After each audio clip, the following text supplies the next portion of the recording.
Assalamualaikum warahmatullahi wabarakatuh. Sampurasun dulu di lemur bara yang di kota, kembali lagi bersama saya Kang Kelek.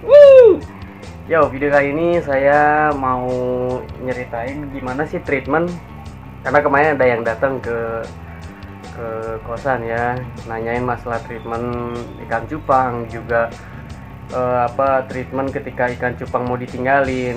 Saya udah beberapa kali bikin video itu sebenarnya ya, tapi karena mungkin teman saya baru mulai main, karena saat boomingnya ikan cupang lagi mahal, makanya bisa main saat ini mungkin gitu ya.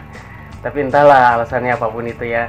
Yang jelas ketika ikan cupang kita mau tinggalin waktu lama, itu ada beberapa treatment khusus untuk ikannya sendiri. Jangan sampai kita mau ninggalin ikan cupang tapi nggak di treatment. Artinya ikan cupang itu ditelantarin di toples gitu tanpa dikuras, ataupun tanpa dikasih pakan, ataupun sekatnya dibuka-buka, enggak. Tapi treatmentnya itu macam-macam caranya ya.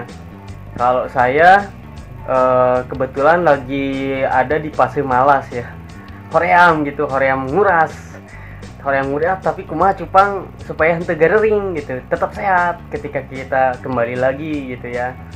Nah, treatment ini sebenarnya sederhana. Teman-teman harus punya spare tempat untuk ikan itu sendiri. Kalau saya kan ada spare tempat, cuman bahannya yang berbeda.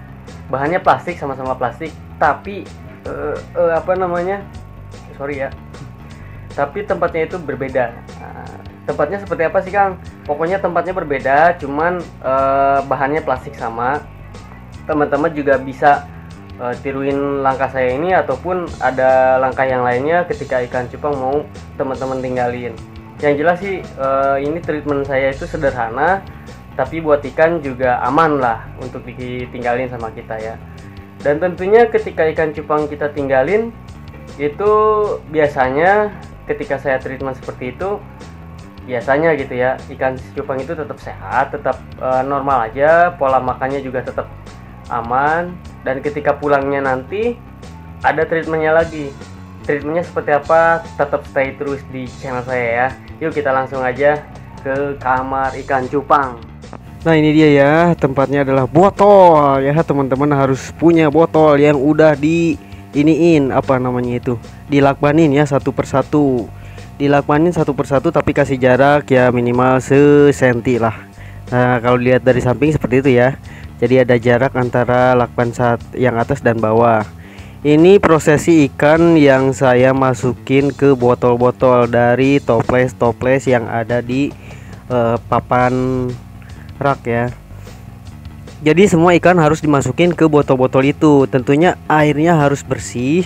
Keduanya airnya diendapin dulu sehari ya teman-teman ya. Nah, kalau airnya udah diendapin, terus dikasih biasa ekstrak mineral tablet ketapang ya. Oke ya, dari situ ikan-ikan pasti aman, yakinlah saya pasti aman. Nah, setelah ikan-ikan udah aman posisi seperti ini, teman-teman diusahakan gitu ya, teman-teman kasih pakan juga ya. Tapi jangan terlalu banyak teman-teman kalau mau ngasih pakan. Kalau ikan udah aman seperti ini, untuk ukuran airnya jangan penuh juga, takutnya ikan loncat gitu kan.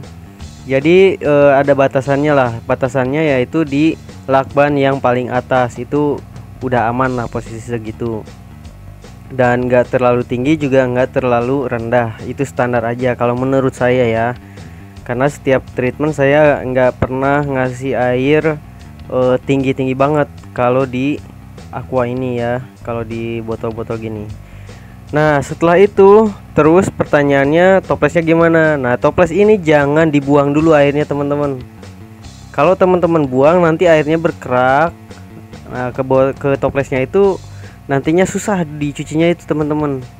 Jadi diusahakan nih air kita buang setelah kita sampai balik lagi ke posisi kita di sini gitu. Misalkan ikan cupangnya di Jakarta, kita balik dulu kemana gitu kan. Ketika balik lagi ke Jakarta, nah posisi itu harus ada di sini.